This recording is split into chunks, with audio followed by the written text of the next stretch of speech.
What I'd like to do is comment on the discussions we just had. You know, I've been up here a little less than 2 years, and the thing that surprises me is invariably the Democrats won't stand up against the Communist Party of China.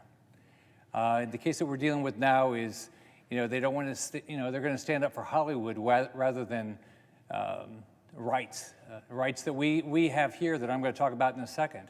Whether, you know, we ought to be standing up against people, Communist China Party stealing our jobs, our technology, attacking, Communist Party for what they've done to Uyghurs, for organ harvesting, for taking away the basic rights of Hong Kong citizens. And invariably, I watch my Democrat colleagues, they won't stand up against Communist China. I don't understand it. This is a party that clearly wants to dominate our society, our way of life. They are completely disagree with our way of life.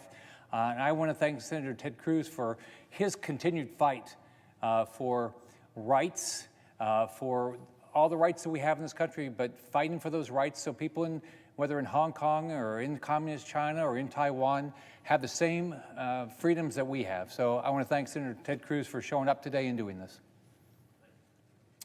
Today, what I'm going to talk about is religious freedom. Religious liberty is our first freedom under the Constitution of the United States.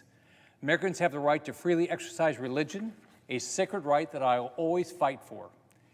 There is no pandemic exception to the First Amendment. Unfortunately, we've seen liberal governors and mayors across the country use the coronavirus pandemic to go after churches, synagogues, mosques, and other houses of worship. For months, they've argued that houses of worship should not meet and congregants could not sing. They've condemned in-person worship services as a threat to public safety, all while they applaud massive political protest. We saw it happen right here in the nation's capital. Mayor Bowser refused to grant a waiver to the Capitol Hill Baptist Church for religious gatherings, but supported mass protests that violated her own orders.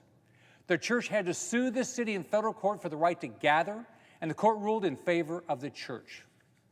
It's simply hypocritical and unconstitutional to target religious institutions while letting other businesses operate. We know those on the left will take every opportunity to infringe on Americans' First Amendment rights, but we won't let it happen. This year has been challenging, and for many of us, our faith and our community have helped us through it. Government doesn't have the right to take this away from American citizens. I'm proud to lead a resolution today with 15 of my colleagues to call out those who have wrongly tried to prevent Americans from practicing their faith. This is about rights granted to Americans under our Constitution. What's the one thing every American believes in and has agreed to uphold is our Constitution, which we have each sworn to uphold as elected officials also. We each took the same oath of office.